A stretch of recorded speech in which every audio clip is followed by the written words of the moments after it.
Hey everyone, welcome to the Movie Guys. I'm Mike, and welcome to my review of the new movie, Beetlejuice Beetlejuice.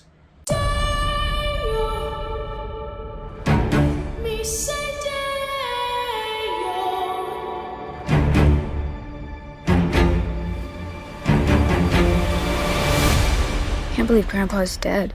Death is hard. Yeah, sometimes I think life is harder.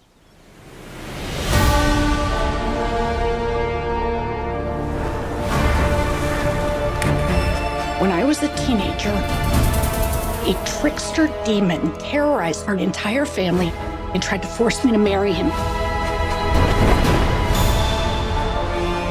I believed he was gone forever until you found this in the attic. Ew. Who's Beetlejuice? Don't ever say that name. Beetlejuice. No, Astrid! I am serious! If you say his name 3 times, he will appear.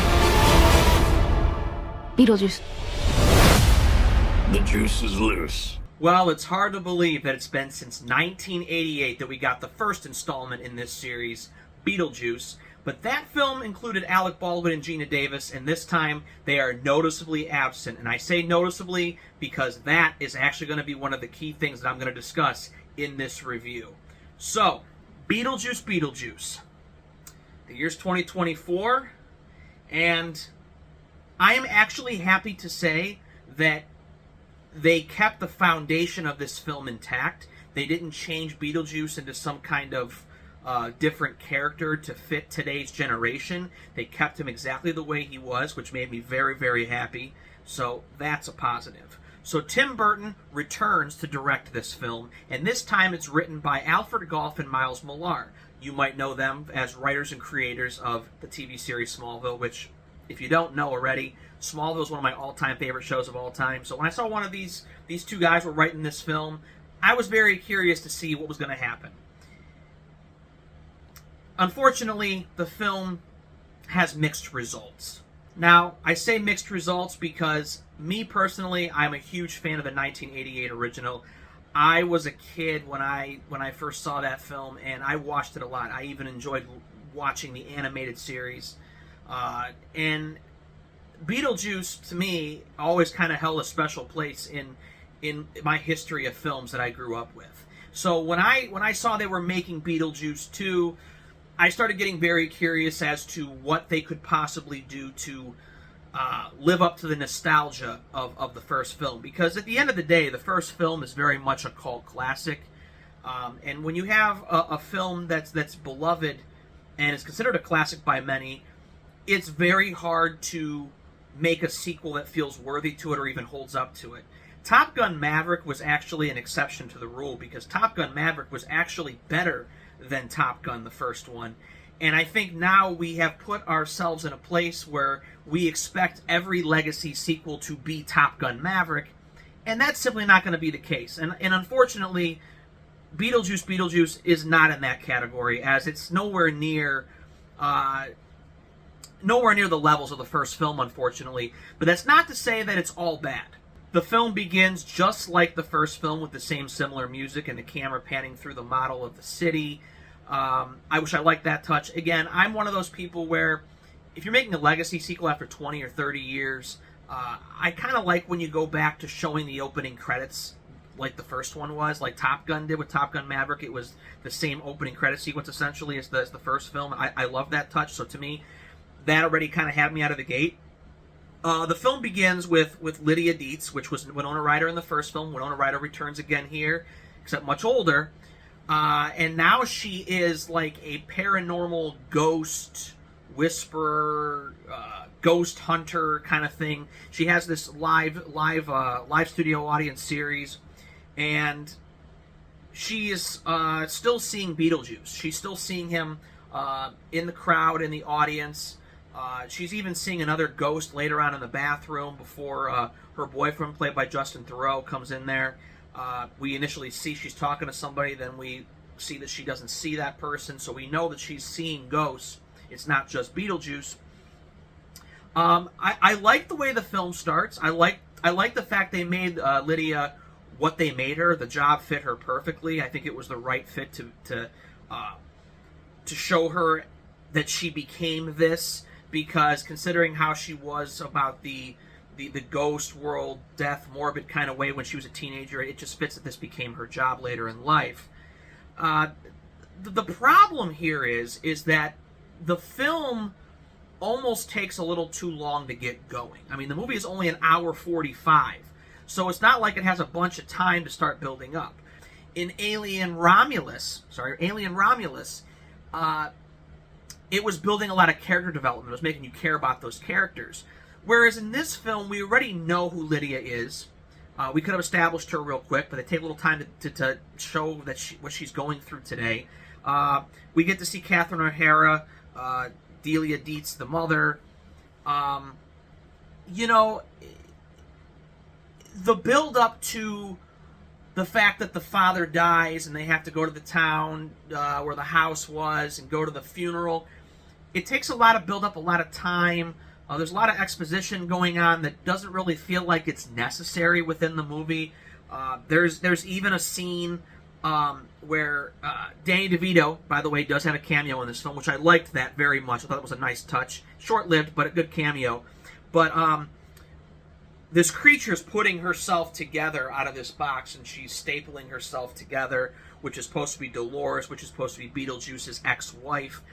Monica Bellucci plays this character, and you know, with the way the film was starting, I was expecting her to become the main villain, expecting her to be the ultimate threat, be around for a while, get some real juice from her to be this villain. And after the first 25 minutes to a half hour, where we get her set up, and she's killing different people in the afterlife world, and then we even see Beetlejuice's background with her when he was in the living and how he died, which I thought was also cool. She then disappears for most of the movie, other than a couple scenes here and there when she's sucking the life out of somebody. And then she doesn't show up again until the third act. It just feels as though that plot line didn't have to be here. And it almost feels like it's wasting screen time on her when we could have been spending more time with either Beetlejuice or Lydia and her daughter. Maybe a little more time in the afterlife with the other characters going there. There's a lot of things I can think of that could have filled that time a lot better than that plot line, because really it doesn't go anywhere. It doesn't feel important enough to really be a factor here. The visuals are outstanding. I like the fact that some of the visuals feel like they're right out of the 80s film. I probably would have liked if they would have dialed it back a little bit to make it feel a little bit more old-fashioned. Even some of the cinematography here, it feels digital, whereas the original one was shot on film. And this is coming from me personally. I'm a big on-film fan.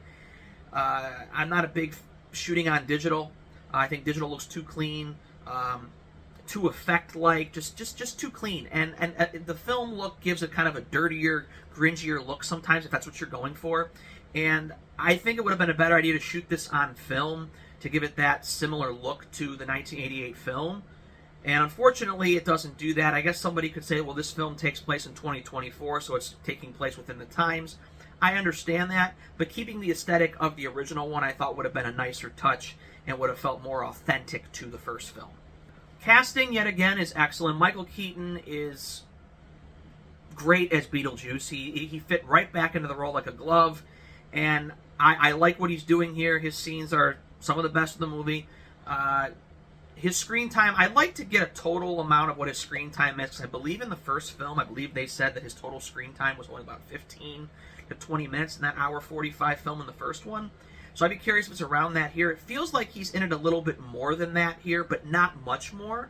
You know, and for a film called Beetlejuice, it's kind of surprising he's not in it much, but I guess you could say it's more of the outside influence of who he is and what he is to the characters, where it's more about that than actually seeing him all the time. And sometimes seeing him, I think, in smaller doses makes it more special when he's on screen, because if he was on the screen all the time, it may feel a little too busy, like we're doing the same thing over and over again, and it might feel a little tired. So I like the fact that they kept his screen time about the same to the original, which felt just right. Winona Ryder, again, same thing. She fits back into the role like a glove. She feels like she has grown up since the 88 film, but at the same time, she has changed a little bit more. Adult, of course, like she should be. But I like the fact that she still dresses the same, the hairstyle's still the same. I think it's a nice touch. And Winona Ryder, again, plays the role very well. Catherine O'Hara as the mother, weird as ever. I almost thought that she was playing the role a little bit quirkier than the first film, where I thought in the first film she was more just the rich lifestyle, liked being the artist and having people over to show off that she was important. In this film, she feels a little bit more odd and weird. To me, it feels like her character changed a little bit. But her character is good. She has some funny moments. It's just some things felt a little bit different than her character in the first film. Jenna Ortega really does steal the film. Minus Michael Keaton, she really does. I think she takes this movie over from Winona Ryder. She steals it. She's a lot of fun. Her character has a lot of depth to it. The moments that she shares with what the heck's his name? I forget his name, but the boy that she meets after a bike ride, she talks to him in a treehouse, and she feels connected to him, and she wants to go over to his house on Halloween and spend Halloween with him. I like those scenes, especially since we get a little bit of a twist within that. I won't give that away. There's a little bit of a twist there that I thought was really good, and I thought she played it off really well. She was very believable as Winona Ryder's daughter. I thought that was perfectly cast, even the same similar look and the way they both act. So she really does steal the film. Everything I've seen Jenna Ortega in, she's been excellent. So this really is no different, except she really does steal the film from everybody else, really, except for Beetlejuice, for Michael Keaton. And I almost wish we would have got more scenes between her and Beetlejuice, because I would like to see the dynamics and see them play off each other more. That's one thing I would like to see more of. Justin Theroux as Rory, who is Lydia's fiance. He's quirky. You see out of the gate he's weird, he's odd, which he fits her very well. But you suspect there's more to him that meets the eye, and you will find out later that there is more to him.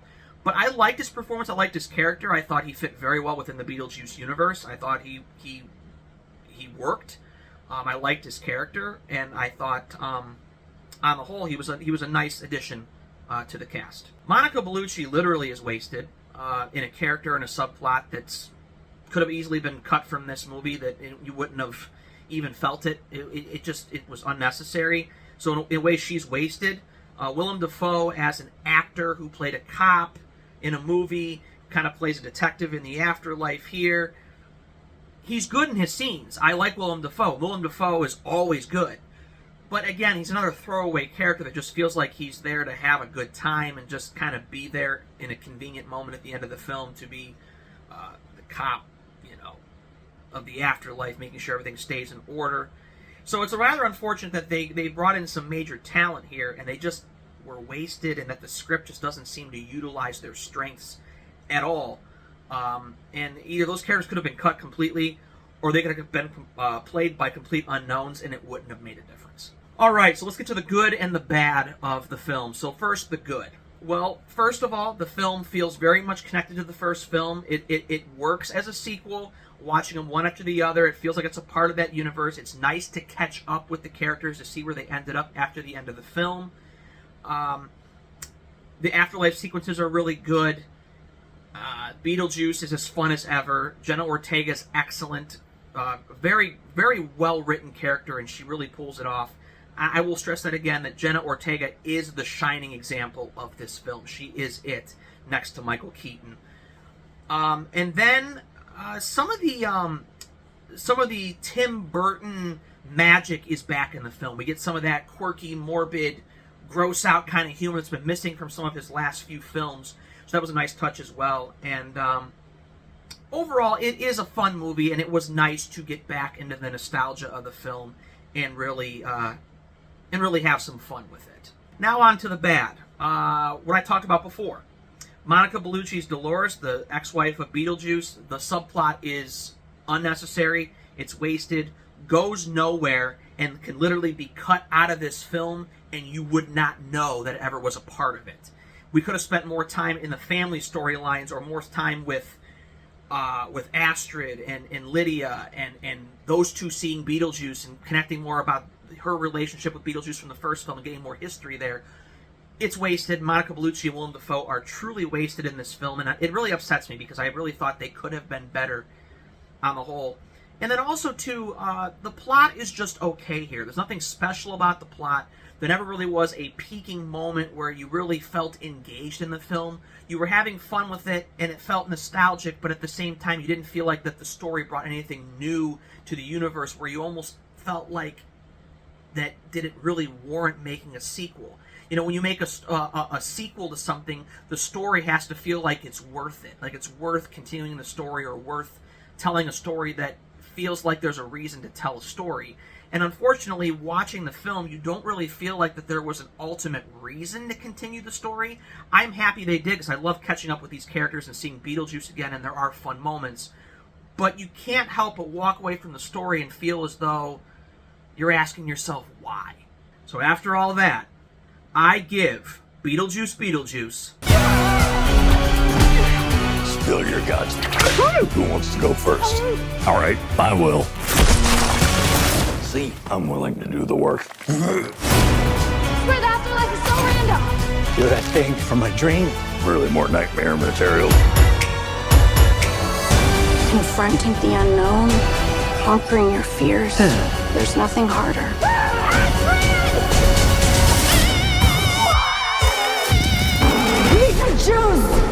What the f? A 6 out of 10.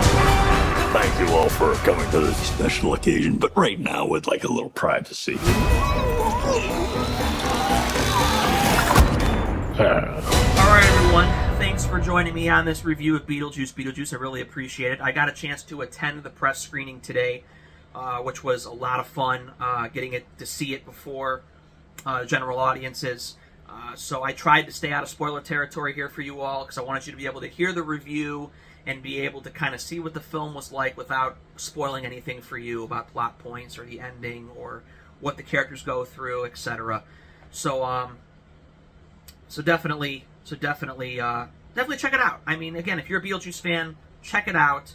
It is worth checking out. I still had fun with it. Just at the end of the day, I really thought it could have been better than what we got. So, again, like I always say, follow us on TikTok, YouTube, Instagram. Keep the channel going strong. We need people to keep following. Request some videos. Get some comments in here. Tell us what you want to see. The podcast will be coming soon where we'll be discussing in-depth about franchises, upcoming movies, and just film in general. Jason Kabaska and I will be starting that podcast here, I'm hoping, within the next 3 to 4 weeks. So stay tuned for that. That'll be posted on all the Castbox, Spotify. We'll also post the audio from it, or the video from it, on our YouTube channel. I got to see the release schedule. It comes out next week, and then kind of go from there. But as you know, there'll always be more unboxings coming up. There's a big movie coming out, or other movies coming out. You'll get my review, you'll get my thoughts on it, and you'll know what I think about it. So, again, thank you for joining me on this review, and I'll see you on the next one. And whatever you do, don't say Beetlejuice 3 times, because Beetlejuice might come, and I don't want Beetlejuice to get me. Uh-oh. Bad idea.